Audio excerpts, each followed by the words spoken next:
नमस्कार मित्रों, आप सभी का लॉजिकल सनातन ज्ञान चैनल में स्वागत है। इस चैनल में हम लॉजिक के माध्यम से और विज्ञान के माध्यम से सनातन के रहस्यों को समझने का प्रयास करते हैं। अभी 2 दिन पहले एक क्लिप में मैंने लिखा था, किसी ने पूछा था कि दिल्ली से एक मित्र ने पूछा था कि आत्मा हमेशा सफ़ेद या काली ही क्यों दिखाई देती है। तो उसका मैंने एक वैज्ञानिक पहलू व्याख्या करने की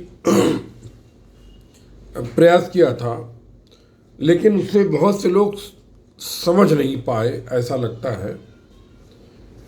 क्योंकि काफ़ी ग्रुप में लोगों ने कि जब आत्मा निराकार है तो कैसे मतलब रूप है, ये तमाम बातें मतलब हुई।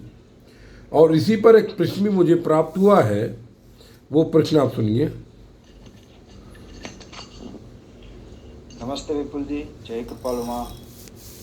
कल किसी ने आपसे प्रश्न किया था कि काले और श्वेत स्वरूप में ही आत्मा क्यों दिखाई देती है।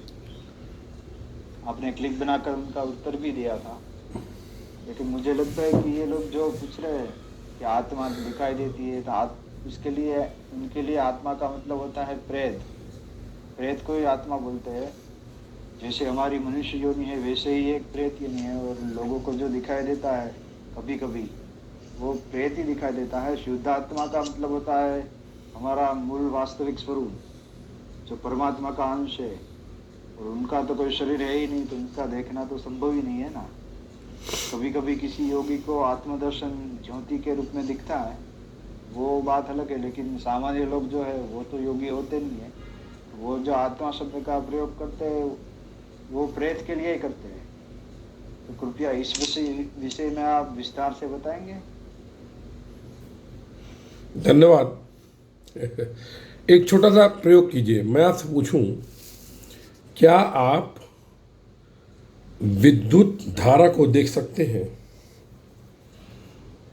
उत्तर है नहीं, हम नहीं देख सकते, लेकिन हम उसका मापन कर सकते हैं वोल्टामीटर से, अमीटर से, और उसका अनुभव कर सकते हैं। उसको बल्ब में प्रवाहित कर, एलईडी में प्रवाहित कर, पंखे में प्रवाहित कर, टीवी में प्रवाहित कर, तमाम तरीके से, यानी मोबाइल में भी प्रवाहित कर हम जो है उसमें से साउंड प्राप्त कर सकते हैं, है ना।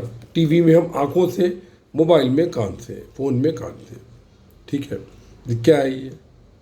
इन सब में एक चीज़ कॉमन है, ऊर्जा। उस ऊर्जा का विद्युतीय रूप जो है वो विभिन्न जगह जा कर के अपना काम दिखाता है। ठीक है, अब आप ये कहें कि ट्यूबलाइट तो विद्युत ऊर्जा है, ट्यूबलाइट भी है, बिल्कुल ऊर्जा ट्यूबलाइट भी है, क्योंकि विद्युत ऊर्जा का रूप ही विद्युत धारा है, विद्युत धारा ऊर्जा का रूप। लेकिन अब आप कहें कि वो ट्यूबलाइट है लेकिन टीवी नहीं, मतलब कि टीवी में अलग है, इसमें अलग है, इसमें अलग, लेकिन मूल रूप क्या है? देखिए, उसी भांति ये सृष्टि का जो ब्रह्म है, निराकार सगुण ब्रह्म, निराकार सगुण ब्रह्म, और उस ऊर्जा से सृष्टि की उत्पत्ति। ठीक है, अब वहां पर भी ऊर्जा 2 प्रकार की होती है। 2 प्रकार की ऊर्जा, एक तो वो जो इस सृष्टि का निर्माण कर रही है, मतलब जैसे कि ट्यूबलाइट है या बल्ब है, ठीक है, और दूसरी ऊर्जा वो जो जीवों के अंदर उनके शरीर में बंधकर प्रवाहित हो रही है। ठीक है, अब यहां पर एक चीज समझिए आप, मैं इस पर व्याख्या करूंगा समय मिला तो मुझे, क्योंकि काफ़ी व्यस्त चल रहा हूं अभी। लेकिन अभी देखिए 11:30 हो रहा है, मैं रिकॉर्ड कर रहा हूं कि उत्तर दे दूं मैं, क्योंकि कई मेरे पास प्रश्न लंबित हैं, समय नहीं मिलता है। रात को ही समय मिलता है, शांति रहती है, दिन में शोर रहता है, बगल में काम चल रहा है, वो जोर जोर से दिन में सब हथौड़े चलते रहते हैं। तो देखिए, अब आप देखिए, यानी आत्मा क्या है। अच्छा, दूसरी बात, जो मनुष्य के अंदर, जीव के अंदर, और विशेषकर मनुष्य के अंदर जो ऊर्जा प्रवाहित होती है, जिसका बेस आत्मा है, आत्मा के द्वारा प्राण शक्ति। वो 9 चक्र होते हैं ना, जैसे कि 6 चक्र 7 चक्र 9 तो, लेकिन टोटल 9 चक्र, वो 9 दुर्गा के रूप में प्रवाहित होती है। और सृष्टि का जो निर्माण करती है वो काली का रूप है, महाकाली का रूप। दोनों में यही अंतर। मैं इसमें विस्तार से चर्चा करूंगा, कभी आप चाहें तो प्रश्न पूछ सकते हैं इसके ऊपर, क्योंकि काली में और दुर्गा में अंतर है, बहुत अंतर है। उसी प्रकार से ये आत्मा, ऊर्जा निराकार ब्रह्म की आत्मा कब कहलाती है? जब वो किसी जीव के अंदर बंध जाती है। ठीक है साहब। अब देखिए,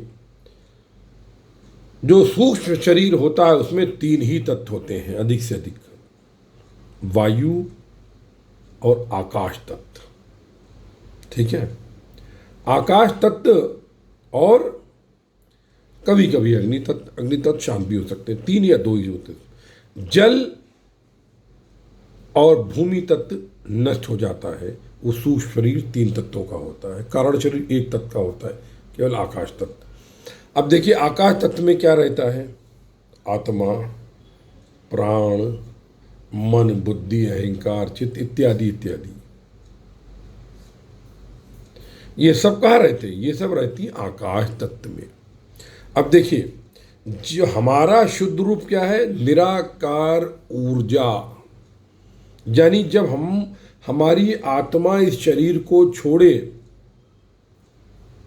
और उसमें केवल आकाश तत्व में कुछ ना हो, केवल शुद्ध निराकार ऊर्जा के समकक्ष ऊर्जा निकले एक डेफिनेट फ्रीक्वेंसी पर, जो उसकी फ्रीक्वेंसी थी, तो हमें मोक्ष मिल जाएगा।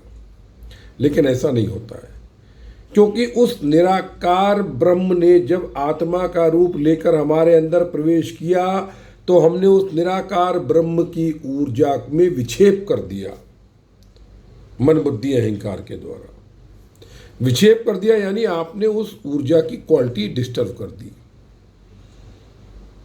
अब वो कैसे कर दी? मानो तो गंगा माहू, ना मानो तो बहता पानी। गंगा जल तो पवित्र ही था, लेकिन उसमें आपने गंदगियां मिला दी। उसी भांति हम शुद्ध ब्रह्म का ही रूप थे जब सबसे पहले आए थे धरा पर, लेकिन हमने उसको गंदा कर दिया। गंदा कैसे किया? आत्मा ईश्वर का ही रूप है, लेकिन बंद है वो। जैसे गुब्बारे में, एक टब में पानी ले लीजिए और कई सारे गुब्बारे भर दीजिए, पानी भर के डाल दीजिए। अब टब में गुब्बारे भरे पड़े हैं, लेकिन और गुब्बारों के अंदर भी पानी, बाहर भी पानी, लेकिन गुब्बारे का पानी बाहर का पानी मिल नहीं रहा है। अब उसमें आप शुद्ध पानी में कुछ रंग डाल दीजिए, लाल पीला हरा नीला, गुब्बारे टहल रहे हैं, लेकिन बाहर का पानी तो निराकार ब्रह्म गूंज रहा है। और किसी टेक्निक के द्वारा अपनी ऊर्जा को बढ़ा करके, साधना के द्वारा, यदि आप उस निराकार ब्रह्म की ऊर्जा की फ्रिक्वेंसी पर पहुंचना सीख लेते हैं, तो आप सूक्ष्म, मतलब आप क्या कहते हैं, एक तरह से विभिन्न सिद्धियां स्वतः प्राप्त कर लेते हैं। अब आपने कहा, देखिए, आत्मा जब आदमी मरा, ठीक है, तो उसका आकाश तत्व जब साथ गया, तो आकाश तत्व में क्या है? आत्मा भी निवास कर रही है, लेकिन आत्मा के चारों ओर, आत्मा तो शुद्ध एनर्जी थी, लेकिन उसमें मिश्रण काहे का मिल गया? मन बुद्धि अहंकार चित्त कर्मफल इत्यादि संस्कार इत्यादि का, उसमें चारों ओर आवरण मिल गया। आवरण के मिल गया, या समझ लो मिक्स हो गया, जो भी कह सकते हो, क्योंकि ये किसी ने देखा नहीं है, ये देखा नहीं है, और ये सब सुनी सुनाई बातें हैं। तो मैं सुनी सुनाई बातों को महत्व देता हूँ, यदि वो वेद या उपनिषद की, बाकी बातों को महत्व नहीं देता, या गुरु महाराज की तो उनकी बात मानता हूँ, बाकी नहीं, बाकी विज्ञान से समझने का प्रयास करता हूँ। तो वो आत्म तत्व शुद्ध ऊर्जा जो थी वो दूषित हो गई, उसमें मिक्सिंग हो गई। वो निराकार ब्रह्म का रूप नहीं रह गई। जैसे कि इलेक्ट्रिसिटी टीवी में आ गई तो वो दृश्य रूप में परिवर्तित हो गई, देखने के रूप में परिवर्तित हो गई। वो शुद्ध, वो जो ऊर्जा इलेक्ट्रिसिटी नहीं रह गई। उसने अपना रूप देके प्रभाव छोड़ दिया। वो पर्टिकुलर मूवमेंट में वो ऊर्जा नष्ट हो गई। मतलब कंटिन्यूस आ रही है इलेक्ट्रिसिटी, ऊर्जा आ रही है, आप दृश्य देख रहे हैं, वो ऊर्जा अपने को दृश्य की फ्रिक्वेंसी में ले जाकर आपको दृश्य दिखा रही है और नष्ट होती जा रही है निरंतर ही। तभी तो आपका मीटर चल रहा है बिजली का। कुछ उसी भांति हमारा जो शरीर है उसमें जो प्राण शक्ति है वो आत्म शक्ति, आत्मा के कारण ही, यानी निराकार की ऊर्जा के कारण ही प्राण शक्ति में ऊर्जा होती है। ठीक है। अब आप देखिए, दर्शन की बात करिए। महाअवतार बाबा को आप मानते हैं? मानना पड़ेगा, क्योंकि श्यामाचरण लहरी महाराज जीवित थे और उनके शिष्य, आपने जिनकी क्या कहते हैं हिमालयन योगी की ऑटोबायोग्राफी आपने पढ़ी होगी, जीवित थे। युक्तागिरी महाराज, उनके जो गुरु थे वो जीवित थे। वो प्रत्यक्ष प्रमाण दे के गए। और अभी भी 1985 में मार्शल को, क्या नाम था, मार्शल पिंटो या समथिंग, जो अभी का क्या कहते हैं ये अरे क्रिया योग की दीक्षा देते साउथ के, क्या है समथिंग, उनको भी महाअवतार बाबा ने फिर दीक्षा दी। महाअवतार बाबा सफ़ेद रंग में आते हैं। अब कह दो गलत है, कह दो गलत है। और बहुत से लोग काली छाया देख कर डर जाते हैं। होता क्या है, हर मनुष्य को ये दिखाई नहीं देते हैं। यदि वो जो पर्टिकुलर फ्रिक्वेंसी पर, यानी पर्टिकुलर ऊर्जा के लेवल पर आप किसी ने आत्मा छोड़ी, आत्मा गई, तो उस आत्मा की जो ऊर्जा का लेवल है उससे ऊपर अगर तुम होगे तभी उसको देख पाओगे सफेद। और यदि उस आत्मा की ऊर्जा के जो गई सूक्ष्म शरीर, जो मतलब एक्सवाइजेड, मतलब आत्मा बोल रहा हूँ, आत्मा मतलब संयुक्त सबका तीनों को मिला करके, वो सूक्ष्म शरीर की ऊर्जा के नीचे अगर आप हैं तो वो सूक्ष्म शरीर की ऊर्जा आपके ऊपर प्रभाव डाल सकती है। लेकिन यदि आप उससे उच्च कोटि पर हैं तो वो आपका कुछ नहीं बिगाड़ सकती है। आप समझ रहे हैं मैं क्या कहना चाहता हूँ? यही देखिए, जैसे कि मुझे आज तक, मतलब देवी जी की ऐसी लीला है कि कोई, मतलब अभी जैसा मुझे लगता है, हमारे सामने कोई आ नहीं सकता, नहीं आ सकता। कोई दुरात्मा तो सामने आ ही नहीं सकती। ईश्वर तो आ चुका है। और अगर कभी महाअवतार बाबा आ जाए तो उनके चरणों में लेट जाऊंगा, क्योंकि उनके दर्शन की इच्छा है। लेकिन अगर नीचे ऊर्जा होगी तो कोई भी आपको सता सकता है। जितने आप नीचे जाते जाएंगे तो आपसे ऊपर वाली ऊर्जा के लोगों का बहुत ज़्यादा संख्या बढ़ती जाएगी। ऊपर जाते जाएंगे तो आपसे नीचे के ऊर्जा के लोगों की संख्या बढ़ती जाएगी। ये ऊर्जा का खेल है सब। अब आप कह रहे हैं कि अब आप समझ गए ना। अच्छा, काला क्यों? जो जब अधिकतर आप अगर दिल्ली जाएं, अगर आप दिल्ली जाएं तो वहाँ पर एक जिन्नात की हवेली है। नेट पे मैंने पढ़ा था, कहीं कुछ एक क्लिप भी आया था।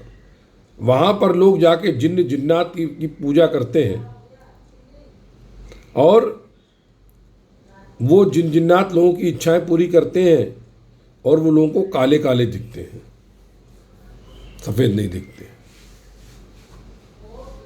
अब लेकिन सबको नहीं दिखते हैं, वो सबको नहीं दिखते हैं। अगर मैं आपसे कहूँ कभी, आप यकीन नहीं करेंगे। हमारी एक बहन है दिल्ली में, मैंने बताया था, एक हिस्ट्री बताई कि उन पड़ोस में उनकी फ़ोटो की पूजा हो गई थी तो वो सफ़ेद कपड़े मतलब पहन करके उनको दिखाई दिए साक्षात। अब किसी के पास इतनी बड़ी गवाही है, अगर, क्योंकि वो काफ़ी मेडिटेशन वगैरह करती हैं, वो भी कुंडली उनकी भी जागृत है, तो उनको दिखाई दे गए। अब आपको नहीं दिखाई दिए, क्योंकि आप, जैसा कि मैं क्या बोलूँ, नहीं मैं ज़्यादा चर्चा नहीं करूँगा, क्योंकि किसी को मतलब हर्ट करने से क्या फ़ायदा। लेकिन मतलब ये है कि आप जन्म से ब्राह्मण हैं। एक ग्रुप में किसी ने डाला, मतलब उल्टी बात करते हुए, कर्म से नहीं है आप, इसलिए आपके अंदर ऊर्जा नहीं है। आपको नहीं दिखाई देंगे। अपनी ऊर्जा बढ़ाइए, दिखाई देंगे। मैंने इनकी बोली सुनी है। मिन भी ऐसी कुछ समथिंग बोली मैं 1993 में, और बहुत बहुत अनुभव किए हैं चीज़ों के। वो सब मेरी फरीद ध्यान डाट बिलाग स्पट डाट कलाम में जो 14 अंक की कथा लिखी हुई है जीवनी की, उसमें सब दिए हुए हैं। अब आगे एक लिखने बाकी है। और अब एक सज्जन ग्रुप में बोल रहे थे आप दर्शन नहीं होते। अरे मूर्खों, दुनिया में कितने लोग माधवाचार्य अभी रिसेंटली 15वीं सदी में पैदा हुए थे। आदि गुरु शंकराचार्य नरसिंह के अवतार दर्शन लिए, माँ जगदम्बे के दर्शन किए, माधवाचार्य ने कृष्ण को सर्वदा कृष्ण के दर्शन किए, मीरा ने दर्शन किए, तुलसीदास ने दर्शन किए, और तुम बकवास कर रहे हो कि दर्शन नहीं होते, क्योंकि तुम्हारी औकात नहीं है और ना तुम्हारे अंदर लगन है। अगर तुम्हारे अंदर लगन है तो तुम्हारी औकात विकसित हो जाएगी और तुम दर्शन कर लोगे। क्यों नहीं कर लोगे? होते रहे हैं और होते रहेंगे। लंबी लिस्ट है हमारे पास। हालांकि वास्तविक रूप तो निराकार ही है, लेकिन वो साकार रूप भी धारण करता है। और यदि तुम साकार नहीं मानते हो तो श्री कृष्ण का मतलब तुम गलत गीता को नहीं मानते हो, फिर मतलब ये हो गया श्री कृष्ण को नहीं मानते हो, राम को नहीं मानते हो, है ना? तो यही समझिए आप कि ऐसा होता है सर। आत्मा को वहाँ पर शुद्ध नहीं रहती है। जब प्रेत क्या होता है, मृत्यु के बाद 11 दिन तक मनुष्य प्रेत रहता है। प्रेत का मतलब बुरा नहीं होता है, प्रेत अच्छे भी होते हैं, बुरे भी होते हैं। कोई कोई फंसे रहते हैं, कोई कोई अगला जन्म ले लेते हैं, कोई कोई कारण शरीर में चले जाते हैं जहाँ खाली आकाश तत्व है। जो संत होते महात्मा होते, युक्तेश्वर गिरी ने मतलब उनकी जीवनी पढ़िए ना आप। तो मेरा मतलब ये है कि आप थोड़ा समझने का प्रयास करें। मैंने जो कहा उसमें आत्मा शामिल है, और आत्मा के साथ मन, बुद्धि, अहंकार इत्यादि भी शामिल है। इसलिए वो आत्मा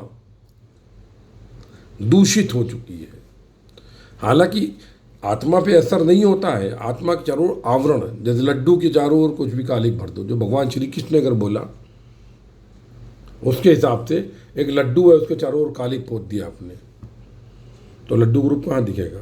तो आत्मा कहाँ रह गई? वो आत्मा शुद्ध है वो। अब गंगा जल शुद्ध है, H2O जो उसका केमिकल फार्मूला है वो शुद्ध है, लेकिन उस जल के अंदर गंदगी मिला दी है, तो वो शुद्धता कहाँ रह गई H2O की? वो तो शुद्ध ही था। वो अभी भी गंदगी में भी उसका डिस्टिलेशन करो तो H2O ही निकलेगा। उसी बात ही शुद्ध आत्मा ही है, लेकिन वो दूषित हो गई चारों ओर लपेट करके आवरण के। अब मैं समझता हूँ इतना ही काफ़ी है आज।